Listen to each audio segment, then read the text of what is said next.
শিক্ষার্থী বন্ধুরা, নিপ্র অধ্যয়ন কেন্দ্র থেকে তোমাদের স্বাগত জানাচ্ছি। কেমন আছো তোমরা?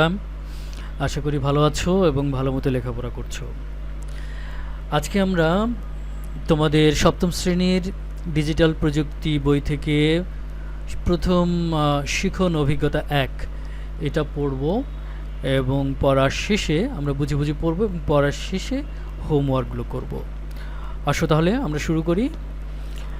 শিখন অভিজ্ঞতা 1 ডিজিটাল সময়ের তথ্য, সেশন 1 উপযুক্ত প্রশ্নে যথার্থ সমাধান। এই হেডলাইনগুলো থেকে আমরা কি বুঝতে পারছি? আমরা বুঝতে পারছি যে ডিজিটাল সময়ের তথ্য ব্যবহার করে উপযুক্ত প্রশ্ন করে একটা সমস্যার সমাধান আমরা করতে পারবো, সমস্যা চিহ্নিত করতে পারবো এবং সমাধান করতে পারবো। এসো তাহলে শুরু করা যাক। আচ্ছা, ছোটদের জীবনে বেশি সমস্যা নাকি বড়দের? আসলে ছোট বড় সবারই প্রতিদিন নানা রকম ঝামেলায় পড়তে হয়, কিন্তু অধিকাংশ ক্ষেত্রেই বড়রাই বড় বড় সমস্যাগুলো আমাদের সমাধান করে দেন। কেমন হবে যদি আমরা ছোটরাও বড়দের সমস্যাগুলো সমাধান করার চেষ্টা করি? বর্তমান সময়ে ডিজিটাল প্রযুক্তির সুবিধা নিয়ে আমরা কিন্তু শুধু তথ্যের মাধ্যমে অনেক সমস্যার সমাধান করে ফেলতে পারি। ষষ্ঠ শ্রেণীতে আমরা তথ্য এবং এর উৎস সম্পর্কে জেনেছি। সপ্তম শ্রেণীতে আমরা তথ্য অনুসন্ধান এবং ব্যবহার করে বড়দের একটি সমস্যাকে সমাধান করার চেষ্টা করব। যে কোনো সমস্যা সমাধানের জন্য সমস্যার গভীরে গিয়ে বুঝে নিতে হয় সমস্যার পেছনের কারণ। বোঝার ক্ষেত্রে সবচেয়ে জরুরি এবং সহজ উপায় হচ্ছে প্রশ্ন করা। আজকে আমরা সঠিক প্রশ্ন করার উপায় খুঁজে বের করব। তার আগে একটি ঘটনা পড়ে নিই। এই ঘটনাটি তোমরা যদি আগেই পড়ে থাকো তাহলে ইচ্ছে করলে স্কিপ করে যেতে পারো। আমরা পড়ছি, যারা আগে পড়োনি তাদের জন্য আমরা ঘটনাটা পড়ে দিচ্ছি। দেখো, এই ছবির মাধ্যমে কিন্তু ঘটনাটা উপস্থাপন করা হয়েছে কি চমৎকারভাবে। এসো আমরা ঘটনাটা পড়ি। শিশির তখন তৃতীয় শ্রেণীতে পড়ে। ঈদের ছুটিতে মায়ের সঙ্গে তার এক আত্মীয়ের বাড়িতে বিয়ের দাওয়াতে গিয়েছে, যেখানে সে আগে কখনো যায়নি। যে বাড়িতে সে বেড়াতে গিয়েছে সেখানে তার বয়সে এমন কেউ ছিল না যার সঙ্গে সে খেলতে পারবে, কিন্তু সেই বাড়ির খুব কাছেই আরেকজন আত্মীয়ের বাড়িতে তার বয়সী অনেকে আছে যাদের সঙ্গে খেলতে পারলে খুব মজা হবে। শিশির সেই বাড়িতে একদিন আগেই গিয়েছিল। সে ভাবল একাই মাকে বলে ওই বাড়িতে চলে যাবে। শিশির দুপুরের খাবার খেয়েই সেই বাড়ির উদ্দেশ্যে হেঁটে রওনা দিল। সেই বাড়িতে যেতে 10 মিনিটের বেশি সময় লাগার কথা না, কিন্তু শিশির প্রায় 30 মিনিট হেঁটে ফেলল, কিন্তু ওই বাড়িটা পেল না। শিশির বুঝতে পারল সে রাস্তা ভুল করে ফেলেছে। সে সেখানে দাঁড়িয়ে কাঁদতে লাগলো। শিশিরের কাছে মায়ের ফোন নম্বর, সেই বাড়িতে বেড়াতে এসেছে যে বাড়িতে বেড়াতে এসেছে সেই বাড়ির নাম কিছুই মনে ছিল না, তাই কারো সাহায্যও চাইতে পারছিল না। এমন সময় ইউনিভার্সিটিতে পড়ে এরকম বয়সী একজন ছেলে এসে তাকে জিজ্ঞেস করলো কি হয়েছে। শিশির প্রথমে উত্তর দিতে পারল না, পরে কাঁদতে কাঁদতে বলল আমি রাস্তা ভুলে গেছি। ছেলেটি জিজ্ঞেস করলো তুমি কোথায় যাচ্ছিলে? যে বাড়িতে যাচ্ছিলে সেটি দেখতে কেমন? তুমি কখন রওনা দিয়েছো? আর ওই বাড়িতে পৌঁছাতে তোমার কতটুকু সময় লাগার কথা? এখানে তোমরা কেন বেড়াতে এসেছো? এরকম অনেকগুলো প্রশ্নের উত্তরে যা দাঁড়ালো তা হলো শিশির তার মায়ের সাথে একটি বিয়েতে এসেছে। সে বিয়ে বাড়িটি রেললাইনের পাশে বিয়ের গেট সাজানো আছে। আত্মীয়ের বিয়ে বাড়ি থেকে অন্য বাড়ির দূরত্ব 10 মিনিট। শিশিরের সব উত্তর শুনে ছেলেটি বিয়ে বাড়িটি চিনে ফেলল আর শিশিরকে পৌঁছে দিল। শিশিরের এই ঘটনায় আমরা বুঝতে পারলাম সঠিক প্রশ্ন করতে পারা অনেক বেশি গুরুত্বপূর্ণ।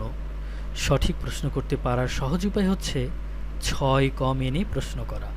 6 ক হলো কে, কি, কোথায়, কখন, কেন এবং কিভাবে।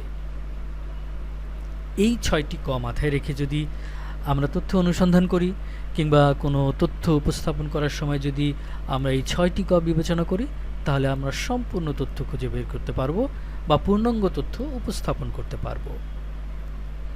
এবারে আমাদের কাজ শুরু করার পালা। আমরা শ্রেণীকক্ষের সব বন্ধু শিক্ষকের সহায়তায় 3টি দলে ভাগ হয়ে 3 রকমের লক্ষ্য দল নিয়ে কাজ করব। লক্ষ্য দল বা টার্গেট গ্রুপ কি তা ইতিমধ্যে আমরা ষষ্ঠ শ্রেণীতে জানতে পেরেছি। আমাদের 3টি লক্ষ্য দল হতে পারে: বাবা মা বা তাদের বয়সী অভিভাবক, 2 দাদা দাদি নানা নানি বা তাদের বয়সী কোনো আত্মীয় বা প্রতিবেশী, 3 শিক্ষক। আমাদের কাজ হবে আমাদের লক্ষ্য দল গত 1 মাসে কি ধরনের সমস্যায় পড়েছেন তা খুঁজে বের করা এবং তথ্য অনুসন্ধান করে সমস্যার সমাধান চিহ্নিত করা। সমাধান চিহ্নিত হয়ে গেলে সমাধানটি তাদের কাছে সুন্দর ও আকর্ষণীয়ভাবে উপস্থাপন করে তাদের সাহায্য করা। আমাদের লক্ষ্য দলের সমস্যা হতে পারে খুব ছোট ছোট, কিন্তু সমাধান করা গেলে তাদের অনেক বেশি উপকার হবে। যেমন সমস্যা হতে পারে দাদির ওষুধ খেতে মনে না থাকতে পারে, কয়েকদিনের জন্য বেড়াতে গেলে বাবার প্রিয় গাছটি পানি না পেয়ে শুকিয়ে যেতে পারে, দীর্ঘ সময় ধরে দাঁড়িয়ে থেকে ক্লাস নিতে হয় বলে শিক্ষকের পায়ে ব্যথা হতে পারে। উপরের উদাহরণগুলো তোমাদের বোঝার সুবিধার্থে দেওয়া হলো।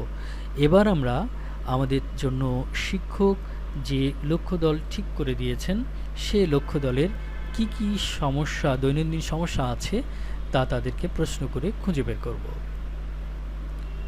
বাড়ির কাজ। এবার আমরা চলে এসেছি বাড়ির কাজে। 6টি ক দিয়ে প্রশ্ন করার কৌশল কাজে লাগিয়ে সবাই বাড়িতে গিয়ে যার যার লক্ষ্য দলকে প্রশ্ন করে তাদের সমস্যা খুঁজে বের করার চেষ্টা করব। এখানে লক্ষ্য রাখব, তারা প্রথমেই সমস্যার কথা হয়তো বলতে পারবেন না বা অনেক বড় সমস্যার কথা বলবেন, কিন্তু আমরা প্রশ্ন করে করে তাদের সমস্যার পেছনের কারণ খুঁজে বের করব। এই যে আমরা ছকটা দেখতে পাচ্ছি, এই ছকের প্রথমে এখানে আমরা লিখব যে আমাদের টার্গেট গ্রুপটা কি বা লক্ষ্য দল কি, তারপর তাদেরকে প্রশ্ন করার মাধ্যমে আমরা কি সমস্যা পেলাম। এবার আসি, আমরা কিছু তোমাদের জন্য করে রেখেছি, সেটা আমাদেরকে দেখাচ্ছি বাড়ির কাজে। এখান থেকে তোমরা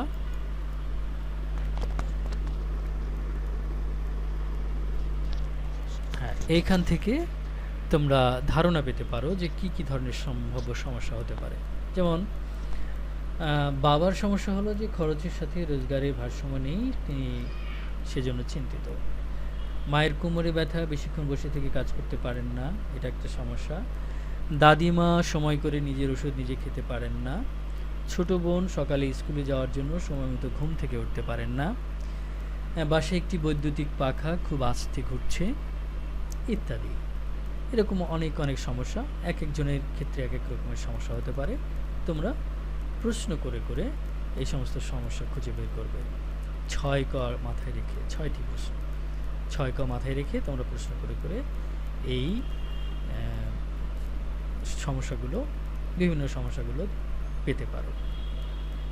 ঠিক আছে, আশা করি তোমরা বুঝতে পেরেছো। এরপরেও তোমাদের কোথাও কোনো বুঝতে সমস্যা হলে আমাদেরকে কমেন্টে জানাও, আমরা সমস্যাগুলোর সমাধান দেওয়ার চেষ্টা করব।